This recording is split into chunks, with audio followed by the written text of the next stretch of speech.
የጻድቅ መታሰቢያ ለዘላለም ይኖራል ብሎ ዳዊት በ111 ከቁጥር 7 መዝሙሩ ላይ እንደዘመረው እንዲሁ በምድረ በዳ እንደ መላእክት የኖሩ በኖሩበት ዘመንም ምድራዊ መብልና መጠጥን ያልቀመሱ በዝቋላ ተራራ ስር ባለው ባህር ውስጥ ለ100 ዓመታት ተዘግዝቀው ለኢትዮጵያ ሰዎች ምሕረትን የለመኑ ከእግዚአብሔር ታላቅ ቃል ኪዳን የተቀበሉ ታላቅ አባት ናቸው።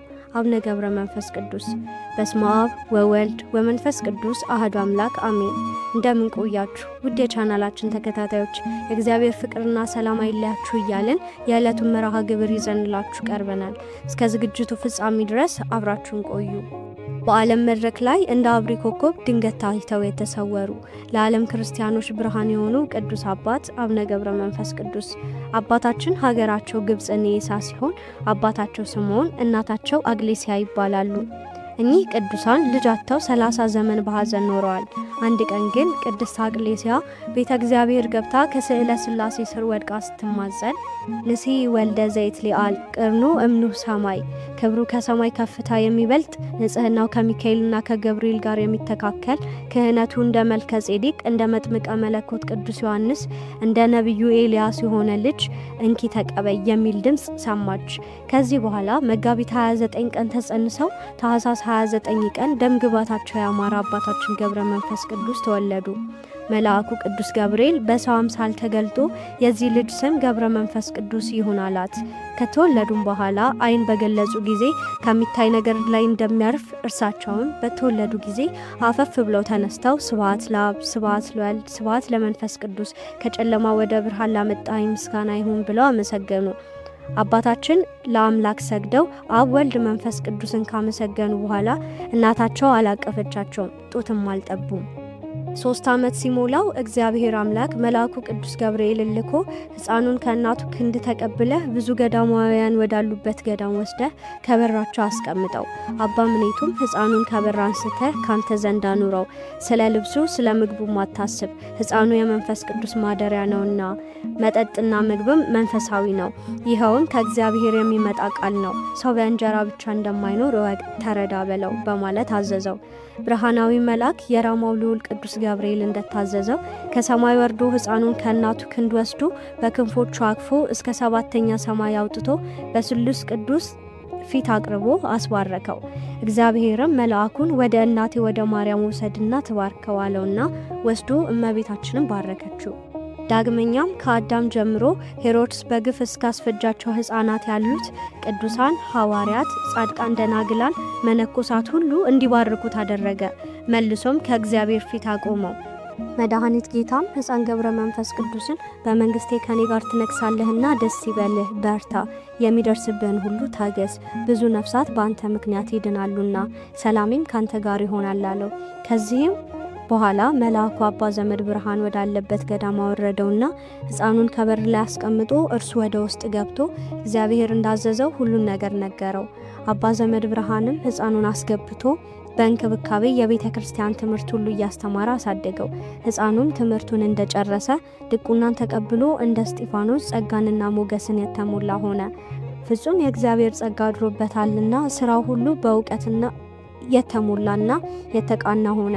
አባ ዘመድ ብርሃንም ሕፃኑ ላይ ያደረበትን ጸጋ እያየ እጅግ ደስ ይለው ነበር። እንደ ቅዱስ እንጦስም አስኬማ ሰጠው። ከዚህ በኋላ ገብረ መንፈስ ቅዱስ ቅስናን ተቀበሉና በጾምና በጸሎት ተጠምደው በታላቅ ተጋድሎ መኖር ጀመሩ። አባታችን አቡነ ገብረ መንፈስ ቅዱስ በሕይወት ዘመናቸው አንድም ልብስ ሰውነታቸውን አልብሰው አያውቁም። ይልቁንም እንደ ሐር የለሰለሰ ከበረዶ እጅጉን ንጹሕ የሆነ ርዝመቱ 1 ክንድ ከስንዝር የሆነ ጸጉር መላ ሰውነታቸውን ሸፈነው እንጂ። አባታችን በተወለዱበት ቤት አልኖሩምና እናት አባት የስጋ ዘመዶቻቸውንም አያውቃቸውም ነበር። በበረሃ ብቻቸውን ኖሩ እንጂ።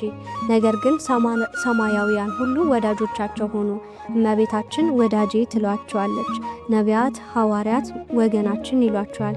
መላእክትም ወዳጃችን እያሉ በክንፎቻቸው ያቅፏቸዋል። መልአኩ ቅዱስ ገብርኤል ዳግመኛ ተገልጦላቸው ወደ ሰማይ ያሳረጋቸውና ከእግዚአብሔር ፊት አቆማቸው። ያን ጊዜ ጌታችን ክቡራን የሆኑ እጆቹን ዘርግቶ ከባረካቸው በኋላ በጸሎትህ ከሲኦል የምታወጣቸው ብዙ ነፍሳት አሉ፣ ድውያንን ትፈውሳለህ። ከእንግዲህ በኋላ ጫካ ገብተህ ከአናብርትና አናብስት ጋር ኑር አላቸው። አባታችንም ጌታችንን የሰጠኝ እነዚህ አናብርትና አናብስት ምን ይበላሉ አሉ። እርሱም መልሶ የረገጥከውን መሬት ይልሳሉ፣ በዚህም ይጠግባሉ አላቸው። ከዚህም በኋላ አባታችን በመንፈስ ቅዱስ ኃይል ወደ ፈለጉበት ቦታ በፍጥነት እንደ ወፍ ይበሩ ነበር። አባታችን ሁል ጊዜ የሚጣፍጥ ምግብን መውደድ ኃጢአትን ያመጣል፣ ሞትንም ያስከትላል።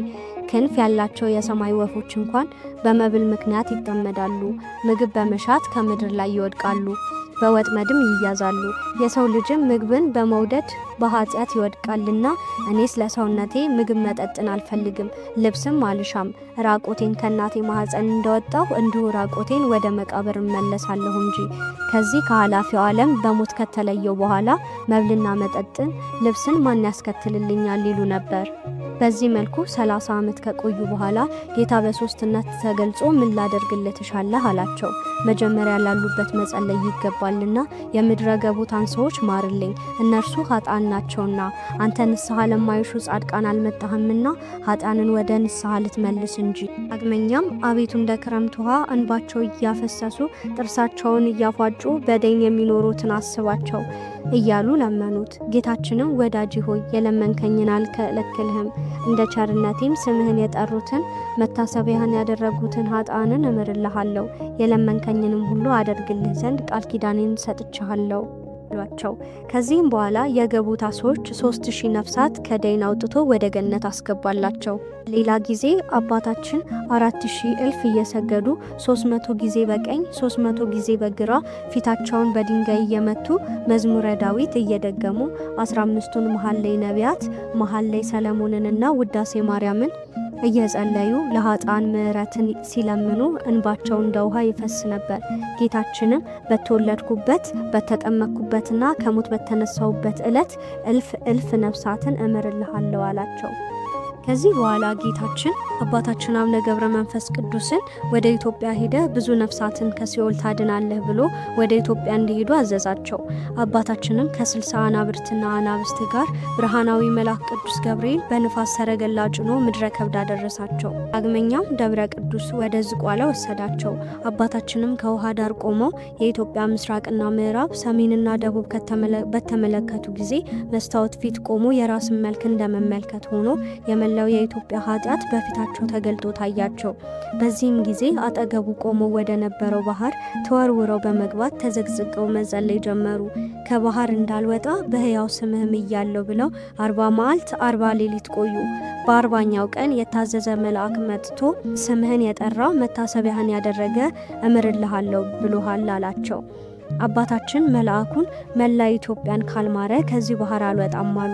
መልአኩም ከእርሳቸው ተለይቶ ከሄደ በኋላ አባታችን በባህሩ ውስጥ ለ100 ዓመት ተዘግዝቀው ሲጸልዩ ኖሩ። ደማቸውን ፈሶ አለቀና ውሃው ደም መሰለ። ስጋቸውም አልቆ አጥንታቸውም እንደበረዶ ሆነ። 7300 የሆኑ አጋንንት ከአራቱም አቅጣጫ እየመጡ ሰውነታቸውን በፍላጻዎች ይወጓቸው ነበር። ጌታችን መጥቶ ከባህሩ ዳር በመቆም ወዳጄ ገብረ መንፈስ ቅዱስ ሆይ መላ ኢትዮጵያን ምሬልሃለሁና ተነስ፣ ከባህሩም ውጣ አላቸው። ከባህሩ ሲወጡ አጥንታቸው እንደ ወንፊት ቀዳዳ ተበሳስቶ ፈጽመው ደክመው ነበርና ጌታችን በክቡራን እጆቹ ሁለመናቸውን ቢዳስሰው እንደ ቀድሞ ደህና ሆኑ። ባረካቸውም በኋላ ዳግም ወደ ምድረ ከብድ እንዲሄዱ አዘዛቸው። ከዚያም እንደደረሱ ለ7 ዓመታት አንድ ቦታ ቆመው ጸለዩ። በዚህ ጊዜ ሰይጣን በቁራ ተመስሎ መጥቶ 2 ዓይናቸውን አጥቁሮ አጠፋቸው። ነገር ግን አባታችን ጸሎታቸውን አላቋረጡም ነበር። ከ2 ሳምንት በኋላ ቅዱስ ገብርኤልና ቅዱስ ሚካኤል መጥተው ዓይናቸውን እፍ ብለው አበሩላቸው። በኋላም አባታችንን ከሰማይ ፍጹም ኃይል ይሰጥሃል፣ ጠላቶችህንም ትበቀል ዘንድ ወደ ዝቋላ ሂድ ብለው አረጉ። አባታችን ወደ ዝቋላ መጓዝ በጀመሩ ጊዜ መንገድ ላይ ሥላሴ በ50 አረጋውያን ተገልጠው ከጥላ ስር ተቀምጠው አገኟቸውና በእግዚአብሔር ዙፋን ተማጽነንሃል፣ አዝለክ አንድ ምዕራፍ አሻግረን አሏቸው። አዝለው ካደረሷቸው በኋላ አባታችን ከወዴት እንደመጡ 3ቱ አረጋውያንን ሲጠይቋቸው በአንድነት ሶስትነት ተገልጠው ታዩአቸው። በዚህን ጊዜ አባታችን ደንግጠው ወድቀው ለስላሴ ሰገዱ። እግዚአብሔርም አንስቷቸው ወደ ዝቋላ ሄደ ጠላቶችን ተበቀላቸው ብሎ አዘዛቸው። አባታችንም በዘባነ መብረቅ ደርሰው 7ቱ ሊቃነ መላእክት አጋዥ አድርገው 7000 እልፍ 1000 አጋንንትን በመብረቅ ማጅድ አጭደዋቸዋል። አባታችን ወደ ምድረ ከብድ ከተመለሱ በኋላ መንፈስ ቅዱስ የጠራቸው ቅዱስ ሳሙኤል ከዋልድባ፣ አባ አንበስ ከአዘሎ እና አቡነ ቢንያም ከላዕላይ ግብጽ በአንበሶቻቸው ላይ ተቀምጠው ወደ አቡነ ገብረ መንፈስ ቅዱስ ለመባረክ መጡ። አባታችንም ግን ተሰውረው ስለነበር 3ቱ ቅዱሳን አላገኟቸውም ነበር። በዚህ ጊዜ ለ7 ቀን ሱባኤ ይዘው ሳለ የአባታችን ቁጡ አደገኛ አናብስቶችና አናብርቶች የቅዱሳኑን አናብስት ደማቸውን ጠጥተው ስጋቸውንም አጥንታቸውንም ሳይቀር በሏቸው። ሁኔታው ቅዱሳኑ በተረበሹ ጊዜ አባታችን የእግዚአብሔር ቅዱሳን ሰላም ለእናንተ ይሁን፣ አትፍሩ አሏቸው። ቅዱሳኑም አባታችን ሆይ ጸሎትህ ቅዱስ እንደሆነ ባወቅን ጊዜ በእግዚአብሔር ፍቃድ እንባረክ ዘንድ ወደ አንተ መጣን። ነገር ግን ባላገኘንህ ጊዜ እስከ 7 ቀን አለቀስን። ዳግመኛም የአንተ አናብስቶች የእኛን አናብስቶች ወጥተው በሉብን አሏቸው። አባታችንም አናብስቶቹን እስከ ዕለተ ሞቴ ድረስ በእግሬ ከረገጥኩት ምድር በቀር እግዚአብሔር ያላዘዘላችሁን ለምን በላችሁ? አሁንም የበላችሁትን ትፉ አሏቸው። አናብስቱም የበሉትን አንዳች ሳያስቀሩ ተፉ። አባታችንም የቅዱሳኑን አናብስት በጸሎታቸው ወደ ሕይወት መልሰዋቸው ባርከው ወደ መጡበት ሸኟቸው። ከዚህ በኋላ አባታችን ጌታችን ተገልጦ ብዙ ምስጢራትን ከነገራቸው በኋላ ወደ አረማውያን ሀገር ሄደው እንዲያስተምሩና የሚደርስባቸውን መከራ ጭምር ነገራቸው። እንዳላቸው ወደ አረቡ ሀገር ሄዱ። አንድ ጣዖት አምላኪ ንጉሥ በመንገዱ ጣዖት አሸክሞ እያስጨፈረ ሲጓዝ ከመንገድ ላይ አገኙት። በዚህ ጊዜ ጣዖቶቹ ላይ አድረው የነበሩ አጋንንት አባታችንን ሲያዩ ከጣዖቶቹ ወጥተው ሄዱ። ጣዖቶቹም ወድቀው ተሰባበሩ። ንጉሱም ይህን ባዩ ጊዜ በቁጣ ተነስቶ የአባታችንን ራስ ለመቁረጥ ሰይፉን መዞ ተነሳ። በዚህ ጊዜ መብረቅና ነጎድጓድ በመውረድ ንጉሱንና ወታደሮቹን በሙሉ አጠፋቸው። አባታችን በመብረቅ የሞቱትን ሰዎች ባዩ ጊዜ ውስጣቸው በሐዘን አለቀሰ። ነፍሳቸውም የጽልመት መልአክ ወደ ገሃነም ሲያወርዳቸው ተመለከቱ። ጌታችንንም እነዚህን ሰዎች ማርልኝ አሉት። ዳግመኛም ሰው ስህተተኛ ነው፣ አንተ ግን መሐሪ ይቅር ባይ ነህና በእኔ ምክንያት በእነዚህ ሰዎች አትፍረድባቸው እያሉ በለመኑት ጊዜ ጌታችን ተሰወረባቸው፣ ወደ ሰማይም አረገ። አባታችንም ወዲያው አጠገባቸው ካለው ገደል እግራቸውን በገመድ አስረው ቁልቁል ተዘግዝቀው ተሰቀሉ። ሰይጣንም መጥቶ ያችን ገመድ በቆረጣት ጊዜ አባታችን በገደሉ ሲወድቁ መልአኩ ቅዱስ ሚካኤል እንደ ዓይን ጥቅሻ መጥቶ አባታችንን አቅፎ ያዛቸውና በእግርህ ላቁምህ ወይስ በራስህ ላቁምህ ትወዳለህ አላቸው። አባታችንም ተወኝ በራሴ ልቁም አሉት። መልአኩም በዚያው ትቷቸው አረገ። አባታችን በጥርሳቸው ድንጋይ ነክሰው 30 ዓመታት ተዘግዝቀው ሲጸልዩ ናላቸው ሁሉ ፈሶ አለቀ። አንጀታቸውን ፈሶ እንደ እንጨት ቅርፊት ሆኑ። ከ30 ዓመታት በኋላ ጌታችን 7ቱን ሊቃነ መላእክትና እናቱን ቅድስት ድንግል ማርያም አስከትሎ ወደ አባታችን መጣና 3 ጊዜ በስማቸው ጠርቶ እነዚያን ከሃዲዎች ምሬልሃለሁ አላቸው። አባታችንም ነክሰው የነበረውን ድንጋይ በተፉ ጊዜ ጥርሳቸው አብረው ተነቅለው ወደቁ። ጌታችንም በክቡራን እጆቹ ቢዳስሳቸው ሰውነታቸው ታደሰላቸው። አባታችንም ጌታችንን እንዳልከኝ ከማርክልኝ ነፍሳቸውን ከስጋቸው አዋህድልኝ አሉት። ሂደህ አማትብባቸው ብሏቸው አረገ። አባታችንም ሄደው ሲያማትቡባቸው ሁሉም ከሞቱበት ተነስተው ከመቃብራቸው ወጡ። አባታችንም ስለ ሃይማኖት አስተምሯቸው አጥምቀዋቸው ክርስቲያን ያደረጓቸው። ከዚህም በኋላ አባታችን ከነርሱ ተለይተው በመብረቅ ተጭነው ወደ ምድረ ከብድ ተመለሱ። አባታችን ጻድቁ አቡነ ገብረ መንፈስ ቅዱስ በግብጽ ሀገር 300 ዘመን በኢትዮጵያ 262 ዘመን ኖሮ በ562 ዓመታቸው መጋቢት 5 ቀን በዛው ዝቋላ ምድረ ከብድ አረፉ።